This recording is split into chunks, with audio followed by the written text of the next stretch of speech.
예, 두 주간 안녕들 하셨습니까? 예, 이제 깊어가는 가을이 막바지에 이르렀습니다. 환절기에 더욱더 건강에 힘쓰시고 모두가 늘 법제 평안하시기를 기원하면서 오늘 주제는 우측에 있는 진청 평공이라는 내용을 가지고 시작을 해 보겠습니다. 이 진청 평공이라고 하는 것은 따로따로 떼어가지고 진성심, 청정심, 평등심, 공경심 이 네 가지 요체가 우리가 견성하는 요체라고 말할 수 있습니다. 그래서 이 요약해서 진청 평공이라고 하는데, 이거를 우리 선의 종장이라고 할 수 있는 고려 말의 모구자 진울스님께서도 수본진심이라고 말을 하였고, 조선 중기 서산대사께서도 수본진심을 말씀했습니다. 그러니까 참다운 마음을 늘 잃지 말아야 된다. 그 자리를 일러서 무심이라고 말하고, 또 다른 말로 평상심이라고 말하고, 두 자를 더 붙여서 평상심 시도라고 이렇게 말을 하는 것입니다. 그럼 이제 우리 도인의 마음에서는 늘 이렇게 진청 평공이 여여하게 자리 잡고 있지만, 우리 번뇌로 물든 중생은 잠시도 쉬지 못하고 전도된 생각으로 생사윤회를 이루고 있는 것입니다. 그래서 수본진심을 찾아가는 차원에서 첫 번째가 진성심을 가지고 있어야 됩니다. 참진자, 정성성자, 온 힘을 다하는 공부인의 자세는 첫 번째가 진성심을 잃지 말아야 됩니다.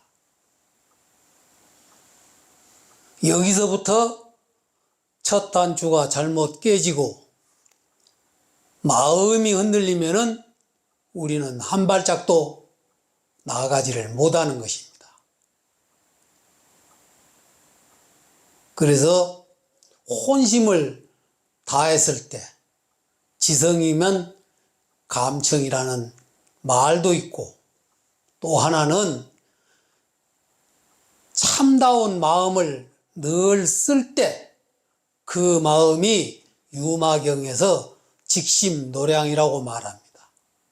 곧 고든 마음, 물들지 않는 마음, 계산된 마음이 없는 순수 의식의 마음, 그것을 진성심이라 이렇게 말을 하는 것입니다.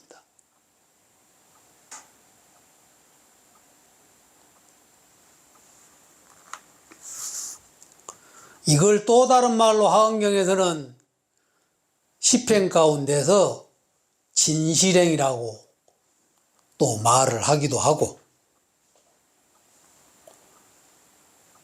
계산된 마음이 아닌 참다운 마음자리를 우리가 무의행이라고 또 말을 하기도 합니다. 그래서 우리 마을 가운데도 참다운 말씀, 그것을 금강경에서 실어자요 진어자라고 이렇게 말을 합니다. 참말. 그래서 우리나라 말 가운데는 참자 들어가는 말이 굉장히 많습니다. 그래서 최상질에 어떤 품격을 붙일 때도 늘 참을 붙입니다. 그래서 참말. 또 나무도 어떤 나무가 좋다고 그러지만 참나무가 제일 좋다고 그럽니다. 참나무에서 표고도 나오고 우리 사람을 살리는 목초액도 나오고 또 참숯으로 요리를 해서 먹었을 때 제대로 맛이 납니다. 그렇죠? 나무뿐인가요? 기름도 어떤 기름에도 우리가 늘상 먹는 참기름이 최고 좋습니다.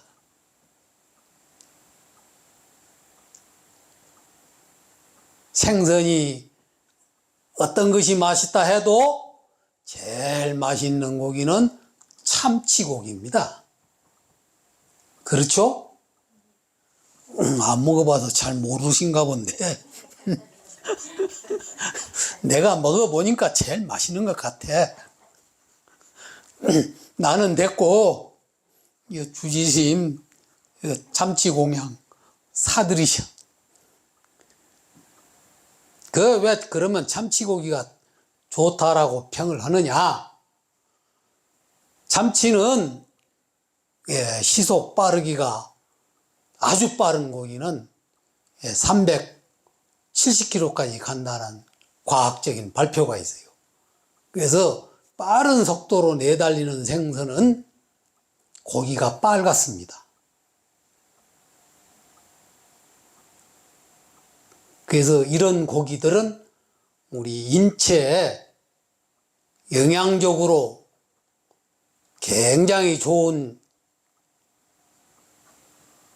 의학적으로 말하자면은 두뇌라든가 이 오장육부 또 우리 인간이 필요하는 영양소가 충분히 함유되어 있다 해서 빠른 고기 또 부위별로 아주 다양성을 띠고 있다 해서 생선 중에서도 참자 들어가는 참다랑어과에 속하는 그런 참치 종류가 인기가 있습니다.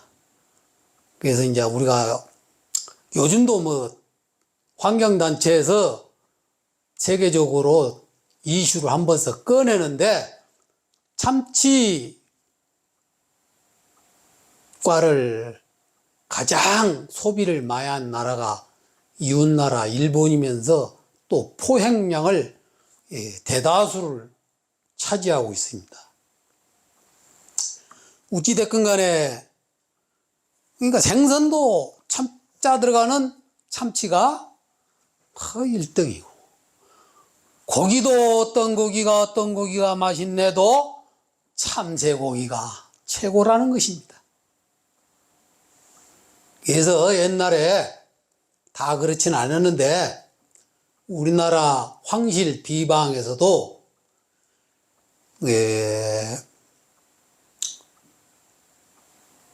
영양이 부실하거나 특별히 보양식 차원에서 임금님이 아침에 참새죽을 잡수는데 참새를 7마리씩 넣어가지고 죽을 끓여서 먹였다는 그런 기록이 있어요. 그러니까 고기 중에서도 역시 참자 들어가는 고기가 제일 좋다는 거. 아무튼 참자 또 열거 하려면 상당히 해야 되니까 여기서 줄이기로 하고, 내 머릿속에 이마에 항상 여러분들이 망상을 줄이고 생사해탈 열반으로 나아가려면은 먼저 진성심에 최선을 다해야 된다. 참다운 정성. 이 정성을 빼고는 부처님의 가피도, 이웃에 대한 가피도, 사회에 대한 가피가 일어나지 않습니다. 나 자신부터 진성심이 없는데 어떻게 가족 형제가 나한테 존경을 표하고 지극한 마음으로 나를 대하겠습니까? 첫 번째가 진성심. 이 진성심을 머리에다가 딱 관세음보살님이 아미타불을 머리에 이고 있듯이 내가 항상 마음 가운데 이고 있어야 한다. 진.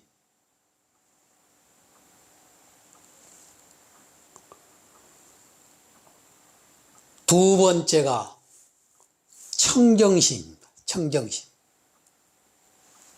그러니까 이 청정심이라고 하는 말은 쉽게 이해를 하자면은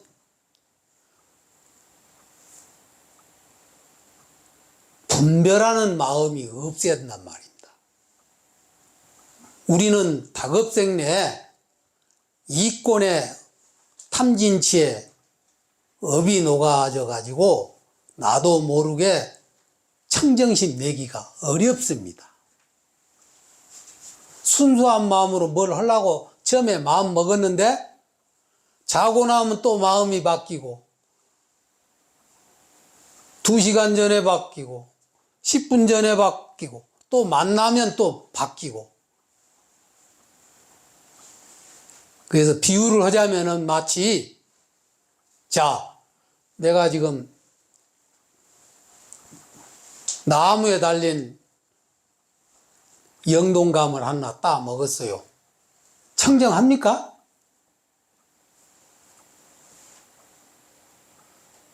청정치가 않지요.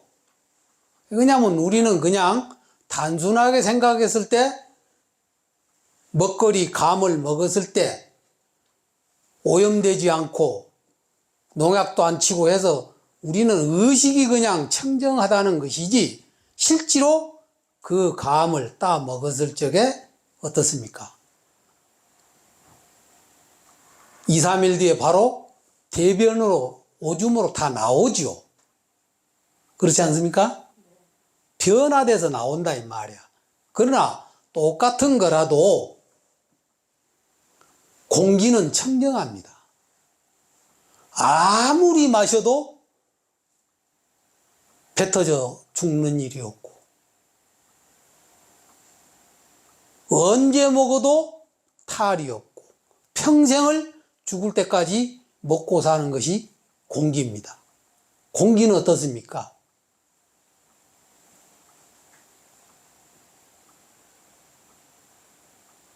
유영무영의 정말 순수한 에너지지요.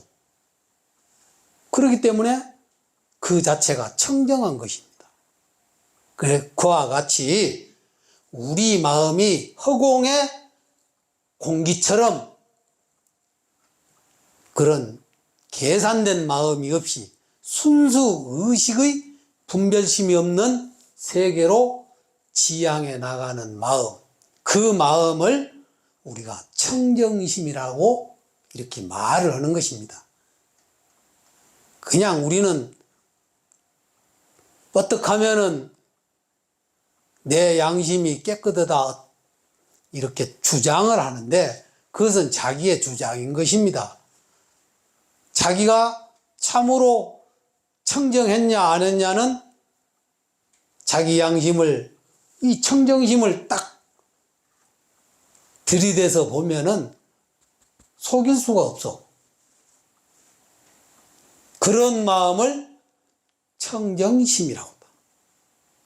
공기처럼 깨끗하고 보이지도 않고 아무 탈도 없고 그 어떤 식물이 됐든 동물이 됐든 일체 피해를 주지 않는 그 순수 광명, 순수 의식세계. 이와 같은 마음으로 삼라만상 일체 우주계 존재계 중생을 우리가 그렇게 바라보고 내 마음을 현장에서 즉시에 써야 된다, 이런 얘기입니다. 그래서 우리가 청정심이라고 해요.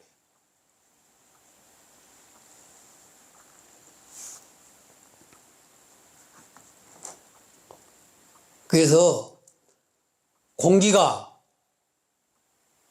차별 없이 삼라만상 존재계를 대하듯이 내가 항상 공기처럼 일체 중생을 보시하는 마음으로 해양하는 것, 그것이 바로 보시청정이고 성불로 나아가는 참다운 청정심이다. 그 마음을 내가 항상 떠나지 말아야 한단 말이에요. 본심을.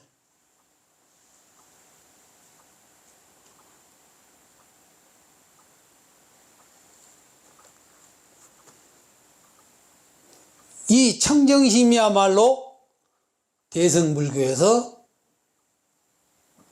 보살 주처, 보살이 사는 곳, 보살의 마음. 보살은 청정심을 생명으로 삼는 것입니다. 그래서 유마경에 중생이 아프니까 보살도 아프고, 비유로 하자면 자식이 아프면 부모도 아픈 이치와 똑같다, 이런 얘기.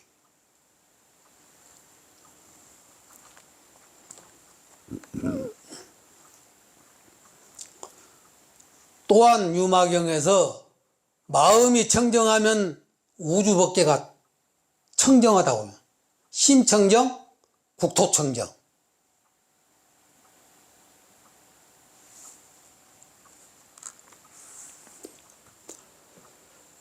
세 번째가 평인데, 제가 이제 평등심을 말합니다. 평등심. 평등심은 어떤 마음이냐?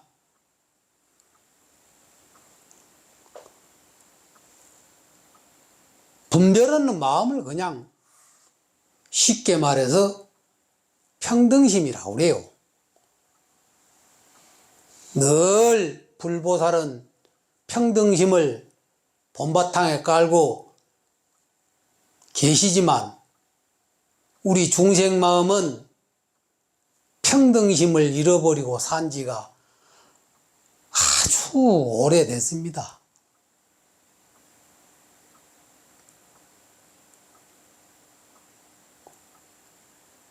공기처럼 청정 평등해야 되는데 우리 중생 마음은 금생에도 태어나서 업을 일으키고 닭업생내 습기가 남아서 또 그 업이 가중되고 이래서 존재계 자체를 평등심으로 바라볼 수가 없습니다. 왜? 늘 우리는 사번뇌, 아만, 악연, 아해, 아치로 물들어서 내가 갑이고 상대 존재계는 항상 을로 보고 살기 때문에 평등심이 나오지 않습니다. 하은경에 신불급 중생이 시삼 무차별이라고 그랬는데 마음이다, 중생이다, 부처다, 하는 것이 차별이 없이 본래 한 덩어리고 분별이 없는 순수 불성광명의 세계인데, 우리는 업이 튀어나와서 나도 모르게 모든 것을 불평등으로 보는 것입니다. 그 주된 마음이 이제 치심인데, 박지 못하는 것을 치라고 그래. 어리석을 치자. 이 밝은 마음이 없는 상태가 지속되다 보니까 여기서 탐심이 일어나고, 마음대로 안 되니까 화가 일어나고, 진심이 즉 일어나고, 이래서 우리는 탐진치로 평등의 세계를 잃어버리고 왼종일 내내 불평등 세계로 사는 것입니다. 그걸 우리가 고통이라고 그래요. 그래서 부처님께서는 알고 보면 실제로 고통이 없는데, 우리 중생이 거꾸로 된 마음으로 보니까 우리 사는 세계가 전부 고통 바다로 이루어진 것입니다.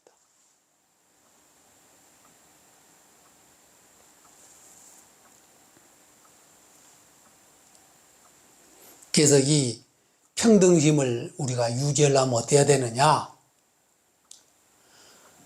수행하는 공부인이 참선이 됐든 염불이 됐든 강경이 됐든 명상이 됐든,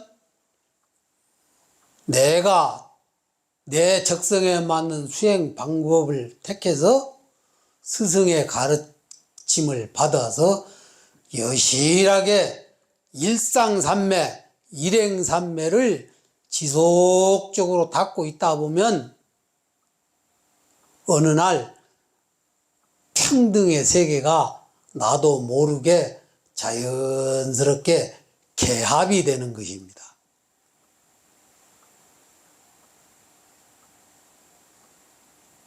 우리는 어부 세계는 업만 보여요. 개 눈에 똥만 보인다는 속담이 있듯이, 내가 불평등의 마음을 이미 딱 내 마음 가운데서 자리 잡고 있으니까 보이는 바깥 대상 경계도 전체가 우리는 불평등으로 인식을 하고 본다 이 말입니다. 그러나 내가 일상삼매와 일행삼매를 염불이 됐든 참선이 됐든 강경 주력이 됐든 명상이 됐든 이러한 수행 방법을 가지고 여실히 공부를 하다 보면 불평등 마음이 점점 사라지고 세상이 아름답게 실질적으로 보이는 것입니다. 그리고 고맙고 감사한 마음이 내 내면에서 저절로 자연스럽게 우러나는 것입니다.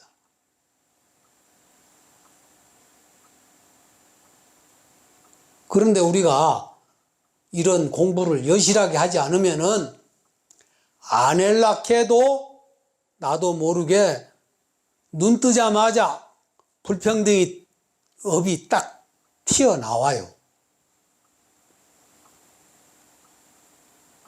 그래서 환경을 원망하고 국가를 원망하고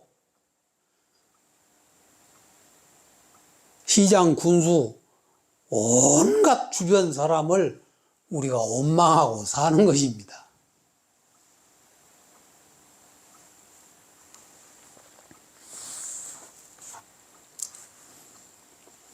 네 번째가 공손할 공자, 공경심이 있어야 됩니다. 그러면 이제 공경심이 수천, 수백 가지가 있는데 줄여서 첫 번째 공경이라는 것은 어떤 것이냐? 우리는 부처님 말씀을 정말로 공경을 해야 됩니다.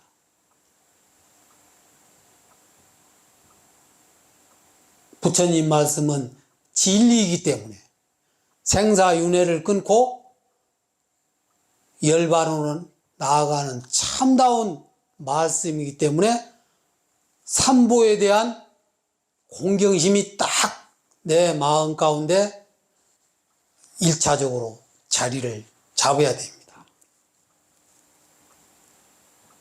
두 번째는 물질에 대한 공경심이 있어야 됩니다. 그 물질에 대한 공경심은 어떤 것이냐? 사람도 몸뚱아리를 가지고 있기 때문에 물질의 한 덩어리입니다. 또 산천초목도 나와 더불어서 인연이 있고 산천초목도 따지고 보면 나의 분신이자 나의 세포인 것입니다. 오늘날 우리 인류가 지구 생태계를 무차별적으로 파괴를 하다 보니까 지금 어떻게 됐습니까? 지구온난화가 일어나서 세계 각국에서 기후변동이 엄청나게 폭발하고 있습니다. 그래서 이 환경에 대한 공경심을 가지고 있어야 한다, 이런 얘기입니다. 휴지 하나 아끼는 것도 공경심이고, 신발장 정리를 잘하는 것도 공경심이고, 물품 정리를 잘하는 것도 공경심이고, 대웅전을 정밀하게 잘 꾸미는 것도 공경심이고, 옷을 잘 입는 것도 공경심이고, 밥을 깨끗이 먹는 것도 공경심이고, 이 물질에 대한 공경심이 없는 사람은 견성하기 어렵습니다. 즉 말해서 정리정돈이 안 된 사람은 성공할 수가 없다, 이런 얘기입니다. 견성은 내비두고라도 사회인으로서도 성공을 못하는 것입니다. 공부라고 하는 것은 닦으면 닦을수록 아주 정밀해야 됩니다. 흐트러짐이 없어야 된다, 이런 얘기입니다.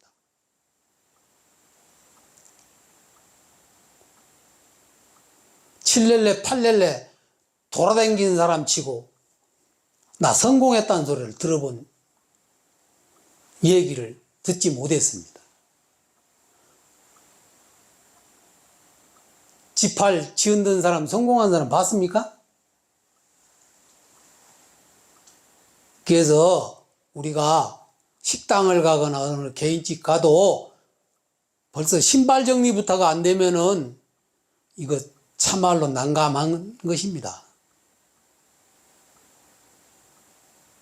그래서 절집에 오게 되면 대돌 큰 절에 가면 제만한 팻말로 조고각하라는 말이 쓰여져 있어요. 그 얘기는 무슨 얘기냐? 비유를 해서 내가 고무신을 대돌 위에다 올려놓는데 반듯하게 놓으라, 이 말입니다. 반듯하게. 이 말은 무슨 얘기냐? 발 뒤꿈치를 돌아보라는 소리인데, 이 말은 화두를 드는 사람은 화두를 그와 같이 늘 비치고 있으라, 이 말이요. 연부라는 사람은 연부를 끊이지 않고 그렇게 뒤돌아 비춰볼 줄 알고,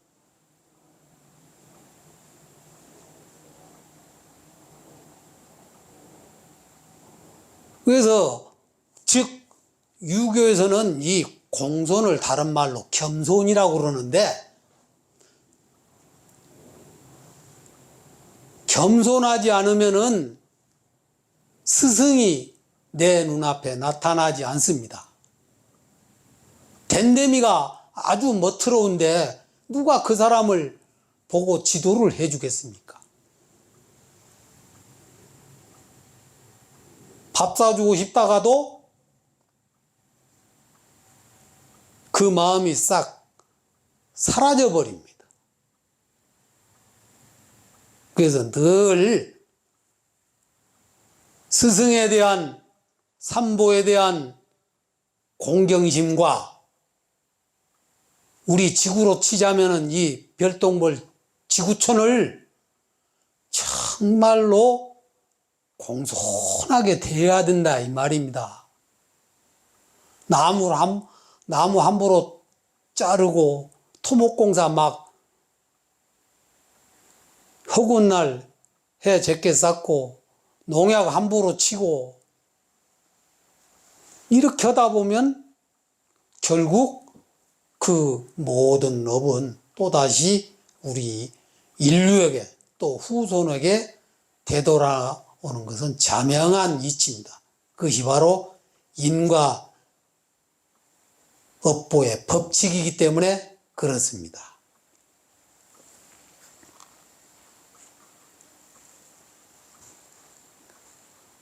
그래서 우리가 한 번서 같이 따라서 해봅시다. 진성심,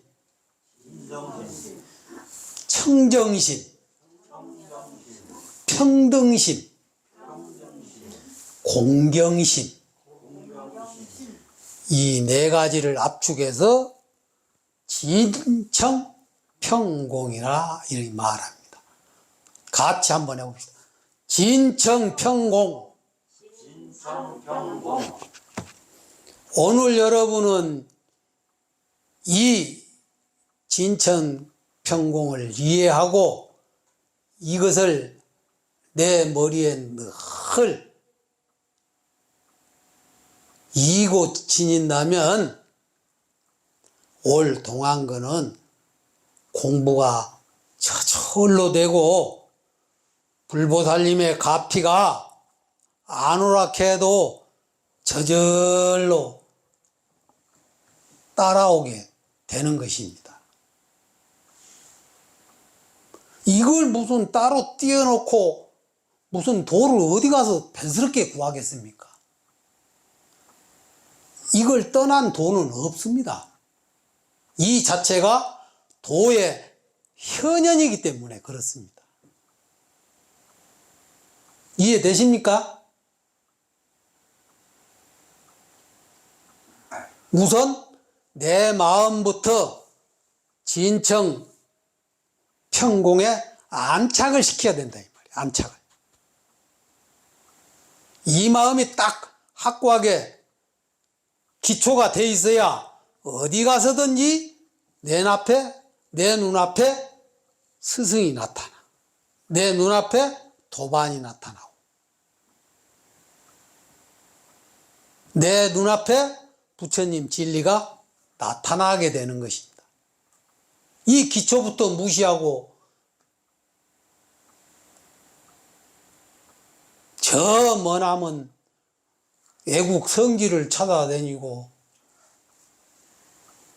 무릎 관절염이 생기도록 설악산 봉정암을 갔다 와도 소용없습니다.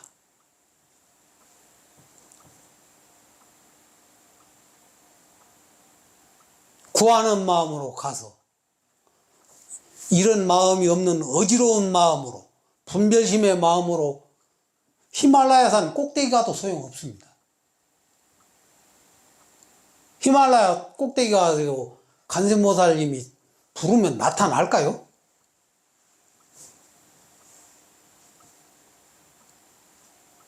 이 마음이 아미타불 부처님의 마음이고 관세음보살님의 마음이고 이 마음이 지장보살님의 마음이고 이 마음이 미륵보살님 마음이고 일체 불보살님 마음은 진청 평공에 딱 두루 갖춰져 있고, 또 내 자성 또한 진청 평공의 마음이 완벽하게 갖추어져 있습니다. 새롭게 뭘 구할 것도 없어요. 오늘 이 자리에 모이신 여러 법우님들이 첫 번째 공부로 나아가고자 할 때 이 마음에서부터 수행은 출발한다. 이 네 가지가 하나라도 결여되면 성불은 그만큼 더디 찾아오는 것입니다. 내가 이제 힘주어서 말했기 때문에 여기에 모신 분들은 다 이해가 되실 줄로 믿습니다.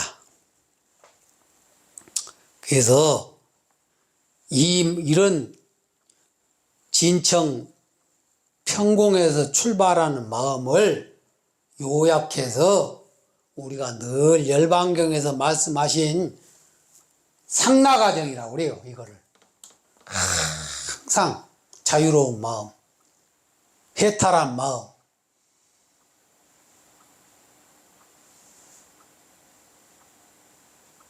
정말 평상심,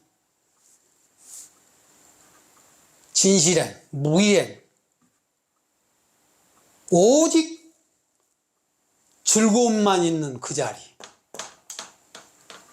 이걸 상나가정이라고 말하고, 또 다른 말로 저 옆에 쓰여 있는 것이 무아라고 또 말을 하기도 합니다.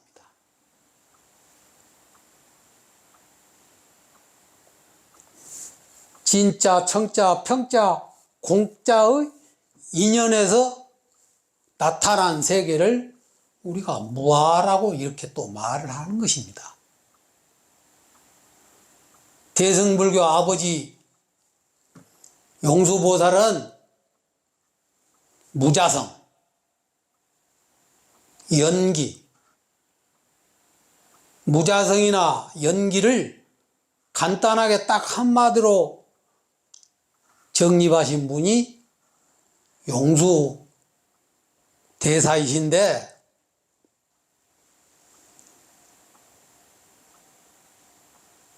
용수 대사는 뭐라고 했냐면 그 말을 딱 한자로 우리가 맨날 듣는 절에 와서 이걸 공이라고 그래요. 그냥 공.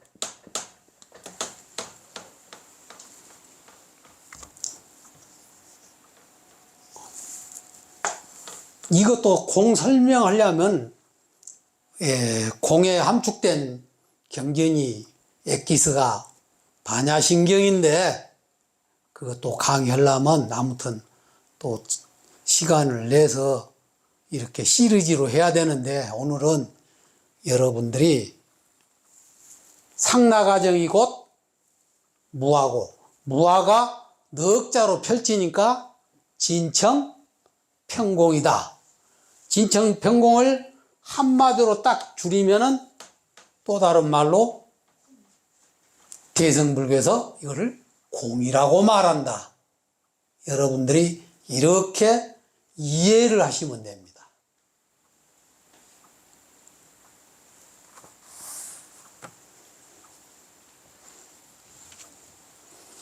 그래서 이제 이와 같이 마음을 딱 안착시켜서 우주관을 바라볼 때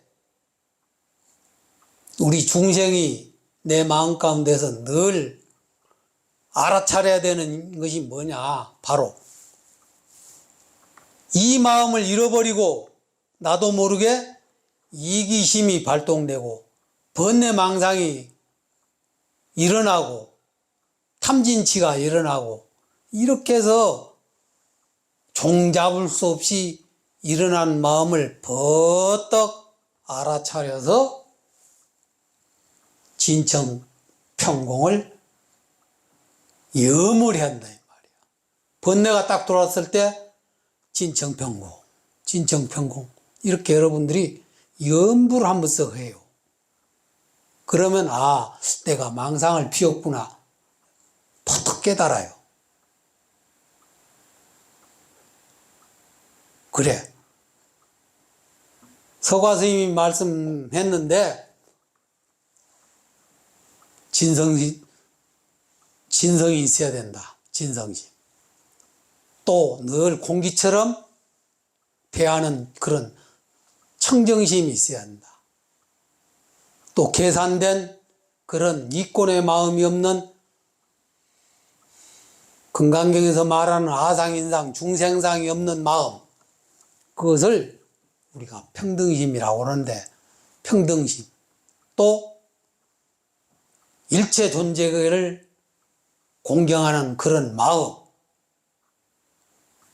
지금 이 마음을 내가 떠났나 안 떠났나 망상이 들어왔을 때 진천평공을 염불하다 보면 금방 망상이 제어됩니다. 상대를 나도 모르게 무시했다가도 그렇지, 왜 내가 이 본심을 또 잃었을까? 그냥 참자가 아니고 나도 모르게 자비심, 연민심이 일어나게 되는 것입니다. 억지로 참는 것은 화가 났는데 잠시 그냥 제어하는 것이고, 이 본바탕 마음을 잃지 않고 내는 마음은 내 내면에서 우러나오는 이 자비심이고 연민심인 것입니다.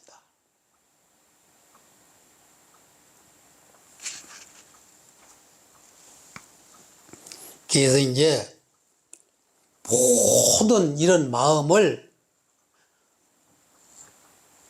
반야바라밀, 즉 지혜, 공, 무아로 해양하는 마음을 부처님 마음이라 하고, 그 마음이 내 자성이 본래 부처이기 때문에 완벽하게 구조가 있기 때문에 나는 그 마음을 쓰기만 하면 된다, 이런 얘기입니다.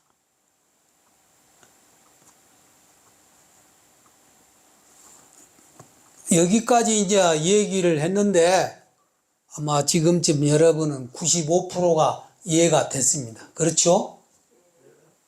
나머지 이제 5%에 대해서 이제 100%를 채워야 되는데 이제 임계점이 왔습니다. 그럼 이제 이 마음을 우리 중생은 어떻게 해야 유지가 되느냐? 육군을 청정해야 됩니다.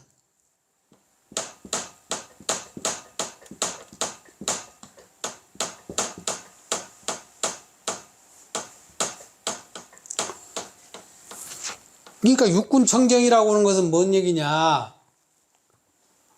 반야신경에서 말하는 내 몸은 육군을 지금 가지고 있어요. 근본뿌리. 그래서 요 두 눈깔, 양귀, 양코, 입안에 든 혓바닥을 우리가 육군이라고, 근본뿌리. 이것이 바로 바깥 대상경계를 만나면 나도 모르게 시비가 일어납니다. 이거를 이제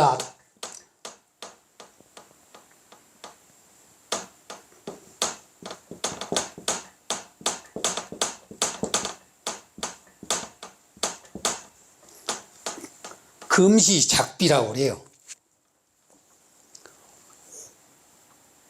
오늘은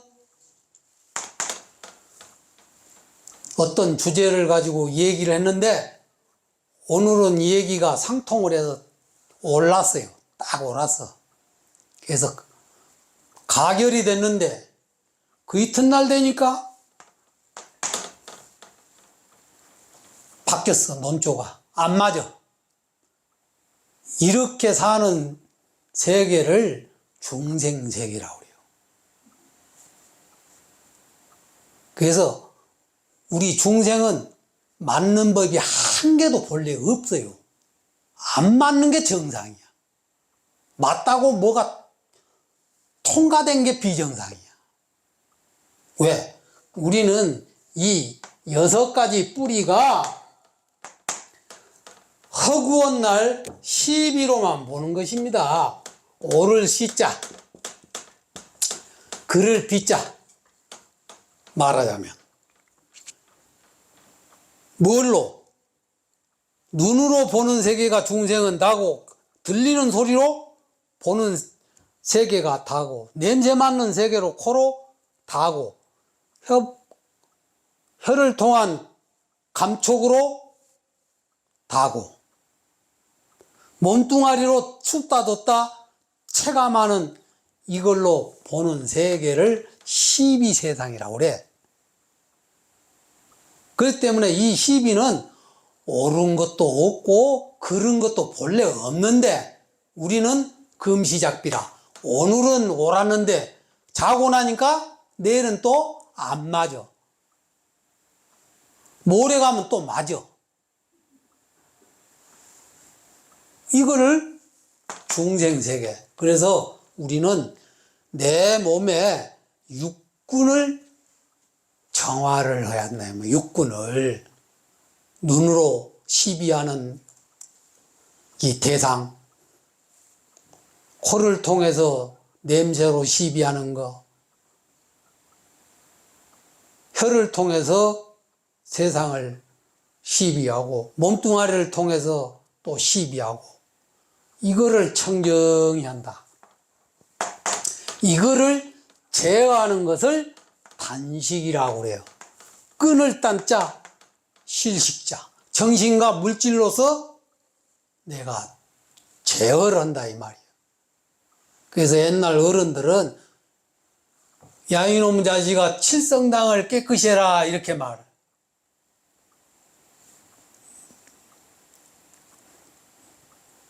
칠성당이 어디에 있겠어요?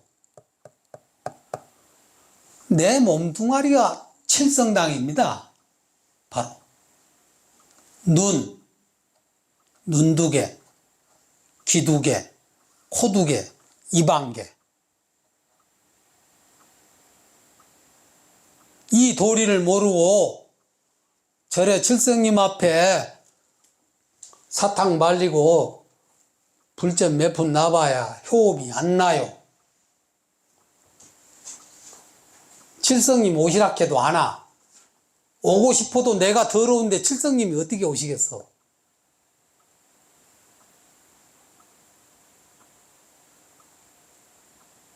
그래서 칠성님이 사는 터, 그 터가 뭐냐?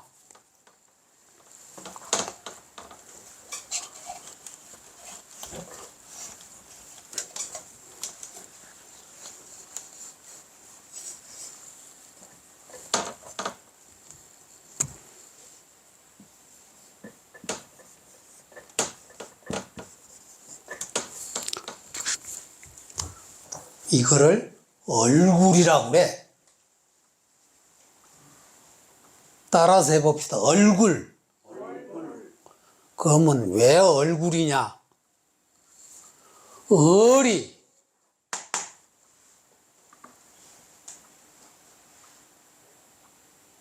혼과 백이 사는 곳을 얼이라고 그래.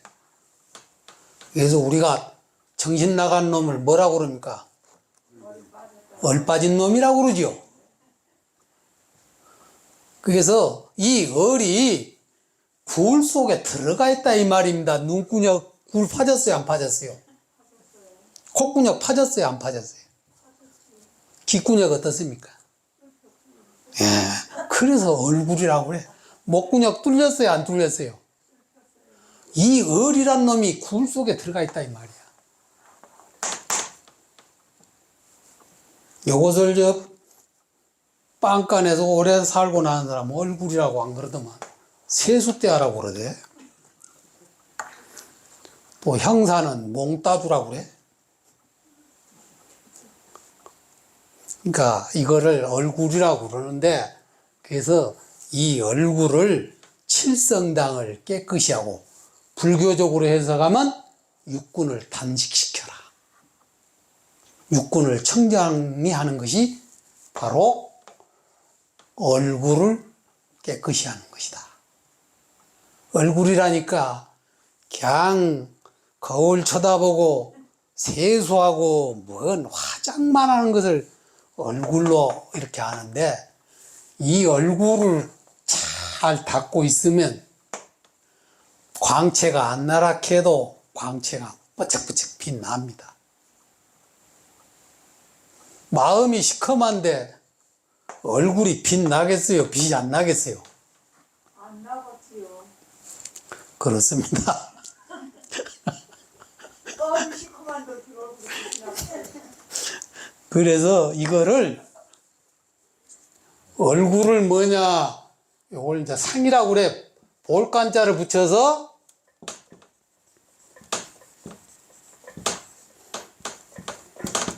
관상 이렇게 말을 합니다.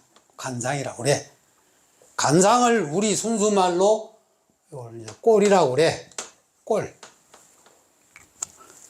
우리가 말할 때도 뭐라고 해요? 상대가 못 맞다는 동안 행동을 하게 되면 별꼴이 반짝이라고 그러죠. 사람도 다급생내 선업을 잘 닦은 사람은 관상을 좋게 가지고 태어나는 것입니다. 전생업이기 때문에. 그래서 불교적으로 보면, 인과법 법칙으로 보면 관상도 뭐냐, 전생업이 업으로 오는 거기 때문에 사주팔자라든가 관상은 나의 전생업입니다. 또 금생업이고. 그래서 우리가 말할 때도 그래요. 잘생긴 사람이 바람 피면 인물값을 한다고 그러고, 못생긴 사람이 바람 피면 어때요? 꼴값 한다고 그러잖아요.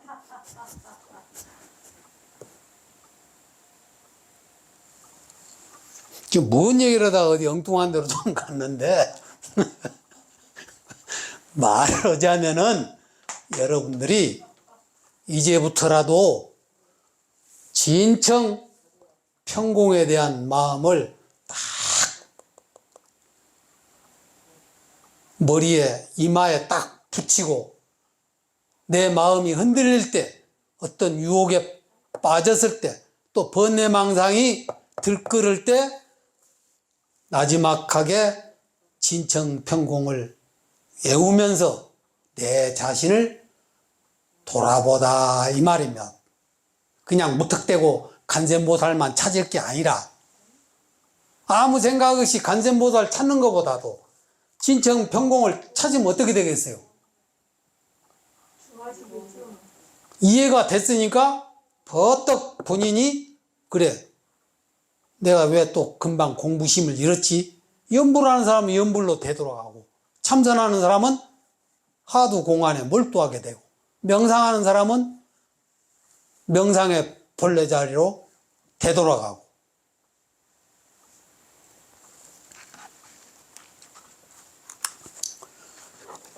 그래서 오늘은 이 진청평공에 대한 말씀으로 여러분과 함께 했습니다. 예, 오늘 강의는 여기서 마치도록 하겠습니다.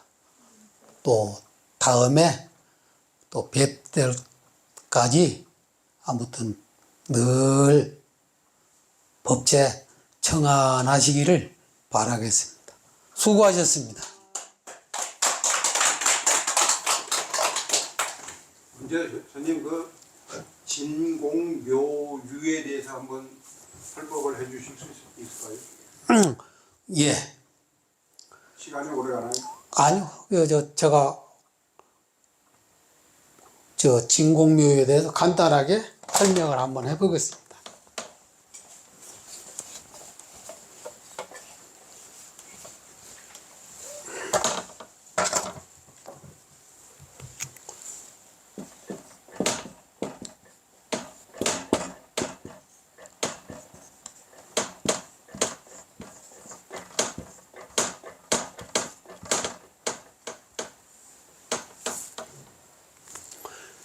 그래서 이제 방금 질문하신 바와 같이 이게 이제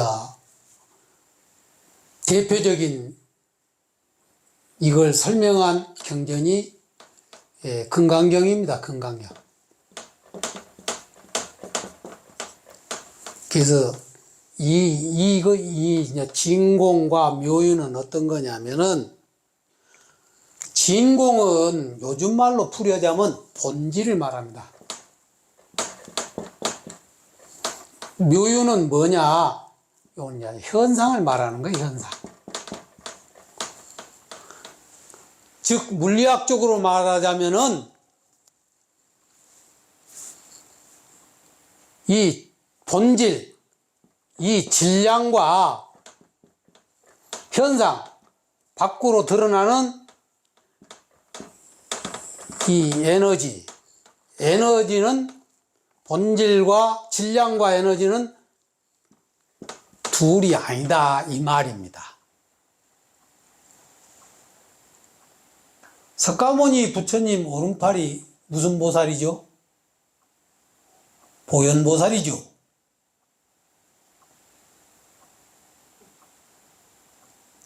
그래서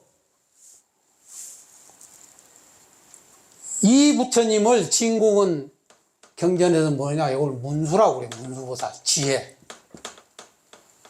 요거는 뭐냐, 이 보살은 보현보살이야. 즉 말하자면 이 본질이라고 하는 것은 부처님 참마음, 청정법신, 또 내 자성이 본래 부처라는 사실.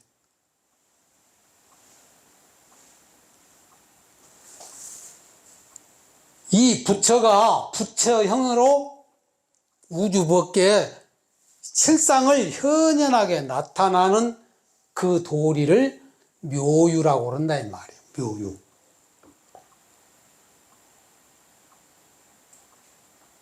그래서 예를 들자면, 자, 비유를 하나 들자면 이렇게 설명을 하겠습니다.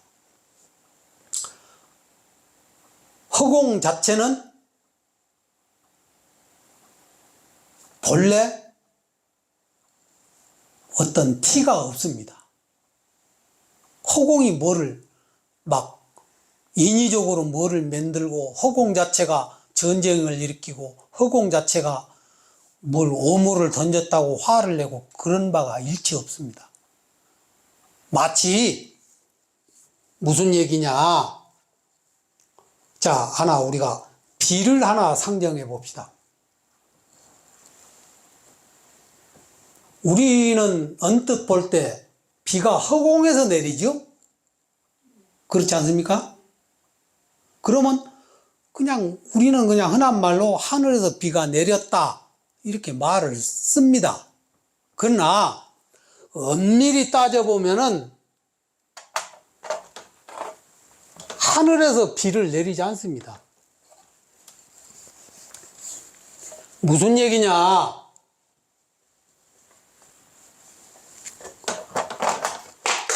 수증기가 하늘로 올라갑니까? 안 올라갑니까? 올라가죠? 요거를 올라가는 것을 화라고 그래요. 우리가 불합자. 요거를 우리 동양에서는 봉황이라고 그래요. 봉황의 불기운이 2로 올라가서 수증기가 모이고 모여서 무거운 물체를 만들면 구름이라는 것을 만듭니다. 구름이 찐득찐득해져 가지고 무게가 어느 일정량 차게 되면 이것이 용으로 변해 가지고, 이걸 수라고 그러죠. 이제 용을, 물, 이걸 용이라고 그래요. 용. 이 용이 땅으로 내려오게 되는 것입니다. 그러나 이 인연이 닿으면 하늘은 언제 그러냐 듯이 먹구름도 없고 흰구름도 없고 그냥 하늘로 있어요. 그렇죠? 그것을 우리가 본질과 현상인데, 본질을 진공이라고 말하고 용이 됐다가 봉황이 됐다가 변화무쌍한 이 자리를 묘유라고 말한다, 이런 얘기입니다. 그래서 우리가 사람 죽어서 초상 들 때 상여를 메고 나가는데 상여에 뭐가 붙어 있습니까? 닭 모양으로 생긴 거 있죠? 그것이 봉황입니다. 즉 호는 봉황이 돼서 이로 날아가고 또 용이 붙어 있어요. 그렇죠? 용은 물이 돼서 땅으로 스며들어서 흩어지고 이것을 넋이라고 그래. 넋 말하자면. 그래서 우리가 말을 할 때 혼비백산했다 이렇게 말을 합니다. 그러니까 우리가 너무 놀랐을 때 혼비백산했다고 그러죠. 그래서 정신 나간 건데 이제 말하자면 그래서 양을 혼이라고 말하고 양기운, 음기운을 뭐냐면은 넋이라고 말한다 이 말입니다. 말을 할 적에. 그래서 이와 같이 비유를 했듯이 진공묘유라고 하는 것은 진공과 묘유는 한 몸인데 단지 인연에 의해서 바뀌어서 상호 나타난다. 그래서 이 진공묘유를 또 다른 말로 공이라고 그래요. 그러면 공은 무슨 얘기냐? 유를 존재해서 이 공이 성립됩니다.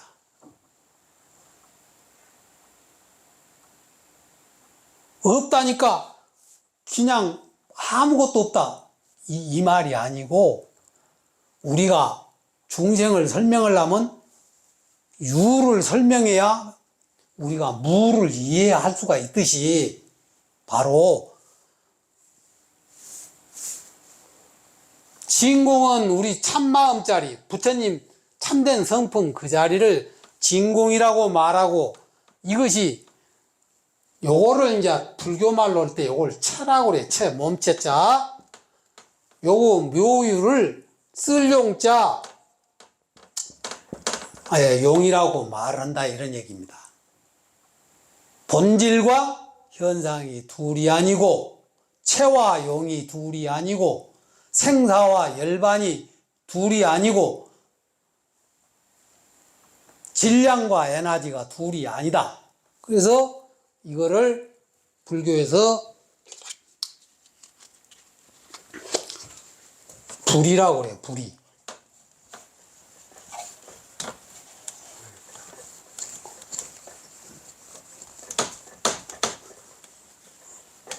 즉 있다 없다, 유다 무다, 어둡다 밝다, 짧다 길다, 밝다 어둡다 이 양변을 여인 그것을 우리가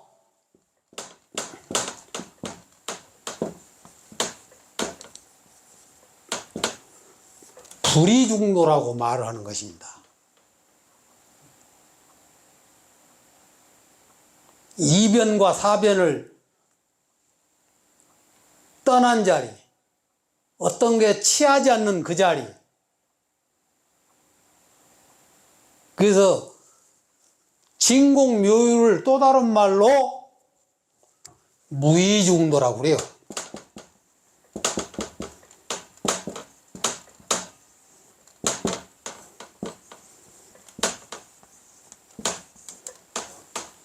무의중도. 조작이 없는 한 몸이기 때문에 조작할 필요가 없어요. 하은경에서 마음이다, 부처다, 중생이라는 것이 따로따로 있는 것이 아니고 잠깐 어부현상으로 나타난 경계이지 깨닫고 보면 전부 다 부처님이기 때문에 이분법이 성립되지가 않아요.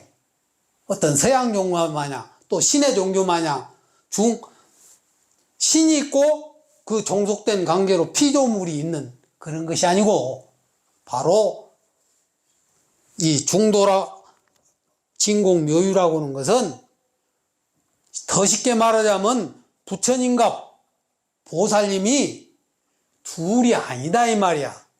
또한 동시에 부처님과 보살은 중생을 일깨우기 위해서 예를 들자면은 영화나 연속극을 보게 되면 어떻습니까? 주연 배우가 있고 조연 배우가 있죠. 그렇지 않습니까?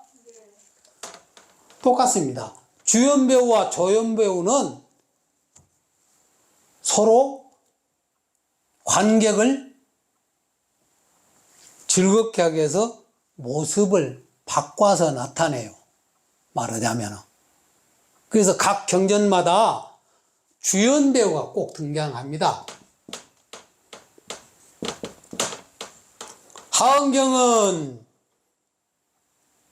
비로자나불이 주연 배우가 되는 것이고, 거기에 보현보살이 조연 배우가 도울조자, 펼칠연자.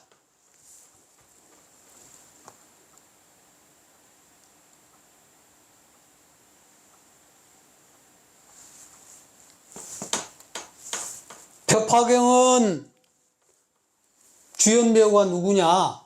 문수보살이 주연 배우로 우리를 이끕니다. 실상세계로.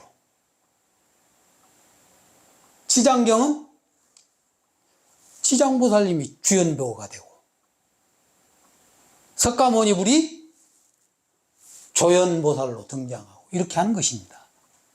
이 세계는 평등 무차별해서 차별이 없는데, 우리 중생을 깨닫게 하기 위해서 요걸 이제 불교말로 방편이라고 그래요. 방편을 등장해서 우리를 안낸다, 이런 얘기입니다. 그래서 진공 따로 있고 묘유 따로 있는 게 아니고, 진공이 묘유고 묘유가 진공이다, 이런 얘기입니다. 둘 다 합쳐서 그냥 공이라고 그래요. 공. 그래서 금강경은 이제 대표적인 사상이, 핵심이 뭐냐? 공인데 우리 중생을 일깨우기 위해서 이 삼공을 표현해요. 삼공. 그러니까 삼공은 아공, 법공,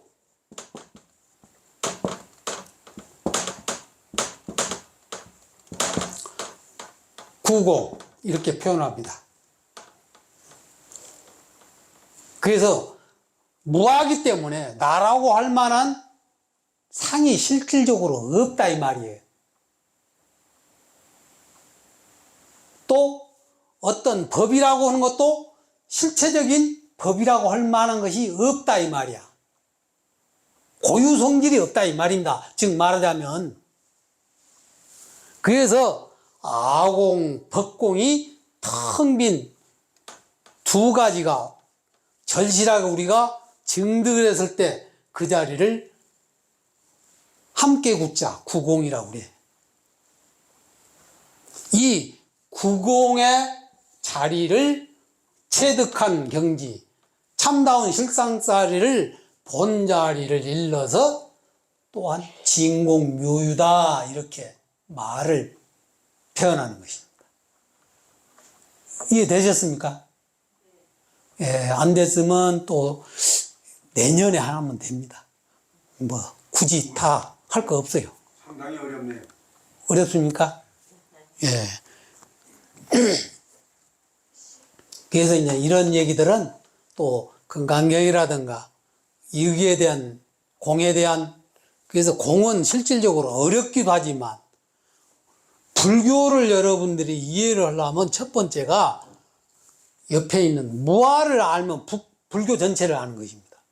그래서 여러분들이 무아에 대해서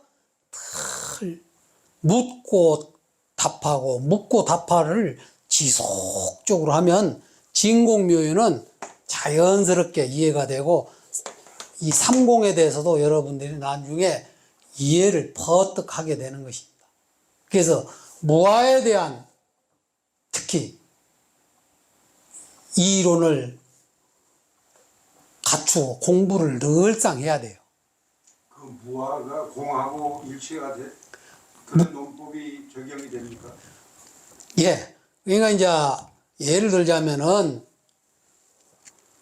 이런 것은 이제 부처님 돌아가시고 나서 500년에서 600년 사이에 이제 우리가 잘 아는 대승불교가 출현하는데, 그전에는 이제 초기 불교라 해서 부처님과 제자 사이에 문답으로 이루어진 것을 우리가 오리지널 불교, 그걸 원시 불교, 초기 불교라고 말하고, 또 요새는 이제 학자들이 그것을 소승 불교라고 정의해서 이렇게 말을 하는데, 초기 불교가 지나면은 이제 부파 불교가 일어납니다. 불교 교단에서.